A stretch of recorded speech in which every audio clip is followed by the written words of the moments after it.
Assalamualaikum warahmatullahi wabarakatuh. Kembali bersama saya di channel saya. Kita saling berbagi pengalaman seputar hobi dan belajar bersama. Teman-teman, kali ini saya akan mencoba belajar, ini perdana, melakukan pemijahan ikan koi dengan fasilitas yang seadanya. Insya Allah prosesnya akan saya bagikan ke teman-teman. Mungkin ini tidak standar, tidak sesuai dengan bagaimana para profesional breeder melakukan pemijahan. Ini saya lakukan karena mungkin satu, fasilitas yang seadanya, kemudian saya juga tidak pernah belajar secara khusus bagaimana memijahkan. Ini karena ada kebetulan ikan koi yang menggendong telur beberapa di sini. Ada 4 ikan koi yang menggendong telur. Hanya saya kebingungan ini bagaimana mengeluarkan telur-telur tersebut. Jadi saya mau coba pijahkan. Adapun nanti berhasil atau tidaknya kita akan lihat sama-sama. Langkah pertama yang akan saya lakukan nanti, setiap langkahnya akan saya perlihatkan. Mungkin pertama saya akan siapkan dulu kolam untuk pemijahannya. Kemudian saya juga tidak punya aerator, jadi nanti bagaimana caranya supaya ikan tetap bisa bertelur sampai menetas tanpa aerator. Kemudian kolamnya juga kolam terpal. Kalau misalnya nanti menetas, saya juga mungkin akan membesarkannya di kolam terpal tersebut. Nah, jadi teman-teman langsung saja tahapan-tahapannya akan saya tunjukkan ke teman-teman. Hanya yang akan saya lakukan tadi, pertama menyiapkan kolam. Yang kedua, setelah kolam siap dengan airnya, indukannya yang akan saya pasangkan itu betina 2 dengan jantannya mungkin sekitar 6 ekor. Ini betinanya size 40 kurang lebih ya, dua-duanya kurang lebih size 40. Kemudian jantannya di atas 40 cm, ada yang 50 cm. Dari 6 ekor itu ya. Baik, selanjutnya kita langsung saja lihat bagaimana proses melakukan pemijahan ikan koi ini secara apa adanya.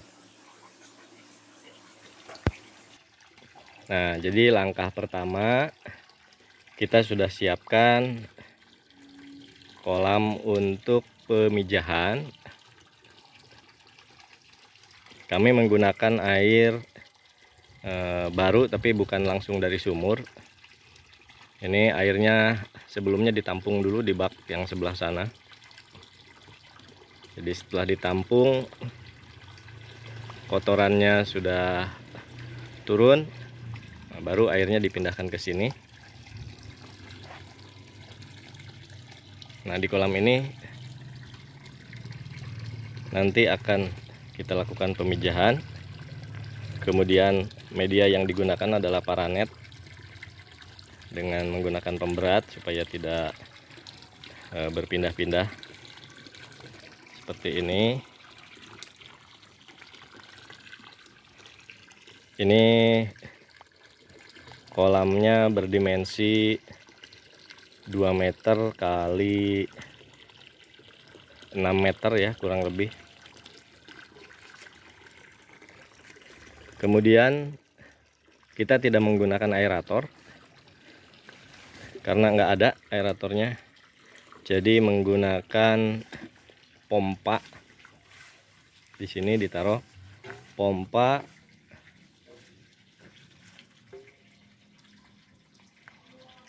yang disimpan di bak sortir atau ember sortir, tetapi dibungkus lagi menggunakan jaring yang halus, sehingga nanti kalau sudah bertelur atau sudah menetas tidak akan terhisap oleh pompa. Ketika sudah menetas nanti pompa ini akan langsung diangkat, diganti ya. Nah, jadi ini sudah siap. Berikutnya kita tinggal langsung memasukkan indukannya. Oke teman-teman, selanjutnya tahap kedua itu adalah memasukkan indukan ke kolam pemijahan. Cuman mohon maaf, kemarin pada saat memindahkan indukan saya nggak ada yang pegang kamera, jadi repot. Terus cuaca tidak mendukung, keburu mau hujan, jadi tidak sempat terekam pada saat proses pemindahan indukan ke kolam ini. Tapi yang jelas indukan yang kemarin masuk, kita melakukan percobaan ini, betinanya 2 dan jantannya 6 ekor. Tadi malam alhamdulillah proses bertelurnya indukan itu sudah terjadi, proses pemijahan. Alhamdulillah telur dari induk betina sudah keluar semua, dan sekarang tahap ketiga ini baru bisa saya videokan. Telur yang tadi malam keluar dari indukan ini sudah bisa dilihat, barangkali kamera bisa lebih dekat. Nah di sini contohnya di sini nih. Nah ini telur-telurnya ya, terlihat ya kamera. Nah, ini lumayan lah, dan banyak juga menempel di paranet. Kita akan menggunakan media paranet. Jadi bertelurnya ini kemungkinan tadi malam, tengah malam, atau bahkan lewat. Jadi sekarang sudah mulai terlihat ada yang telur yang ada harapan bisa menetas. Ada juga yang sudah terlihat warnanya keputih-putihan, itu bisa diperkirakan kemungkinan besar itu yang gagalnya. Kalau diperkirakan dari 2 indukan ini ya di angka 10.000 mungkin ya, di angka 10 ribuan lah dari 2 indukan ini, karena memang indukannya betinanya itu darah, jadi baru kali ini menetas atau bertelur baru kali ini.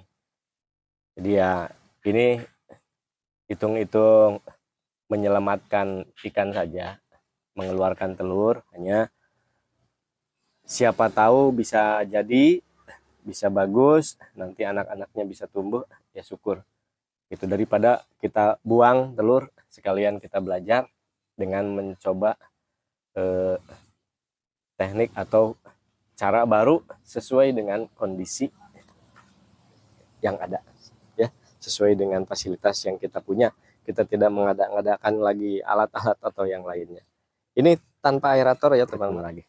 Oke, selanjutnya tanpa proses berikutnya saya akan sambung dengan besok, kita lihat apakah ini menetas dan seberapa banyak yang menetas. Oke, kita lihat besok. Oke. Nah, ini adalah hari kedua setelah indukan-indukan tersebut bertelur. Kemarin hari pertama setelah bertelur, kemudian 24 jam kemudian ya, 1 hari, itu belum begitu kelihatan apakah ada larva atau enggak. Cuma yang telur-telur yang mulai memutih itu sudah mulai kelihatan. Nah sekarang ini hari kedua, kita lihat lagi apakah sudah mulai terlihat ada larva atau anak-anakan koi yang sudah menetas dari telurnya. Oh ya, sekarang sudah mulai terlihat. Ya, di sini kurang jelas ya. Coba kita cari tempat yang tidak kena cahaya, karena nah ini nih. Ini di kamera apakah terlihat? Di sini jelas sekali sudah mulai banyak larva-larva yang berenang. Yang putih-putih. Nah, kelihatan ada larva-larva yang mulai sudah berenang. Nah, di sini nih. Situ sudah banyak. Wah, lumayan banyak.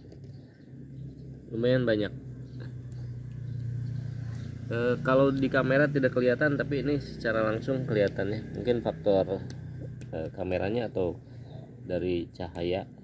Nah, ini nih. Nah, ini telur-telur yang berwarna putih. Putih ini berarti sudah dipastikan tidak menetas. Nah, untungnya tidak pecah. Ini nanti akan kita angkat. Jadi treatmentnya, telur yang berwarna putih yang sudah pasti tidak menetas, artinya gagal, harus kita angkat karena takutnya pecah. Kalau pecah nanti bisa merusak air. Nanti kita angkat, tapi harus ekstra hati-hati karena masih banyak larva-larva yang menempel di jaring atau di paranet ini ya.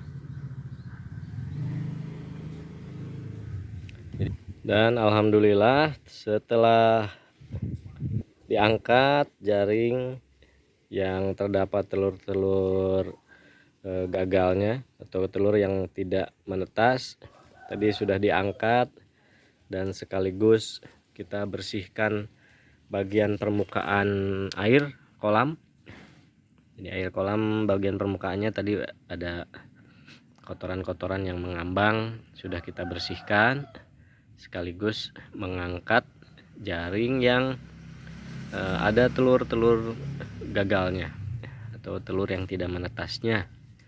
Nah, mudah-mudahan tidak banyak yang ke bawah itu larva-larvanya, dan sekarang sudah lebih terlihat ya. Ini berarti hari kedua ya, terang. Ini hari kedua putih. Nah, bisa kita lihat ini banyak sekali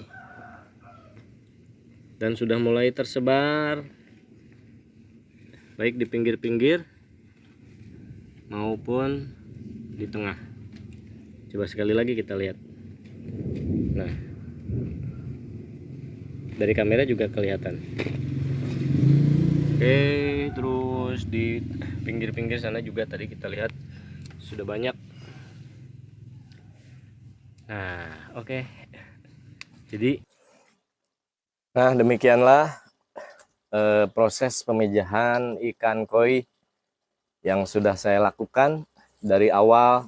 Hari pertama menyiapkan kolam dan airnya, hari kedua memasangkan atau memasukkan indukannya ke dalam kolam, kemudian hari ketiga menetas bertelur ya, telur keluar dan indukan langsung dipindahkan ke kolam indukan. Kemudian hari keempatnya, artinya dari telur menetas itu satu hari dari telur keluar ya, dari mulai indukan bertelur, satu hari kemudian ternyata telur belum menetas, dan menetas setelah hari kedua. Artinya di hari kelima dari proses awal telur itu baru mulai menetas sampai dengan sore mungkin malam masih ada yang menyusul menetas. Dan artinya proses penetasan itu terjadi 2 hari setelah telur itu keluar. Alhamdulillah penetasan yang terjadi itu lebih dari 50%-nya telur yang keluar dari indukan. Dan di kolam seluas 2 kali 6,5 meter ini sudah, hanya saya belum bisa memprediksi ini berapa ribu ekor yang menetas. Jadi demikian itu proses sampai penetasan, proses pemijahan dari awal sampai menetas tanpa menggunakan aerator. Dan ketika proses pemijahan kita gunakan sirkulasi saja menggunakan pompa. Kemudian setelah bertelur, indukan diangkat, dipindahkan ke kolam indukan lagi, pompanya diangkat. Artinya proses penetasan tanpa menggunakan aerator sama sekali, airnya menggenang begitu saja, hanya mungkin ketika ada kotoran-kotoran yang mengambang di atas, kita bersihkan, termasuk telur yang gagal menetas juga diangkat dengan hati-hati ya, karena takut larva-larva yang ada itu juga takut terbawa. Jadi itu proses pemijahannya. Semoga ini bermanfaat. Kalau memang ini di luar standar pemijahan ikan koi, ya namanya juga saya masih belajar, tapi ternyata alhamdulillah berhasil sampai menetas. Mungkin selanjutnya perkembangan ikan koi ini saya akan bagikan ke teman-teman lagi, proses mulai dari awal memberikan pakan. Terima kasih. Wassalamualaikum warahmatullahi wabarakatuh.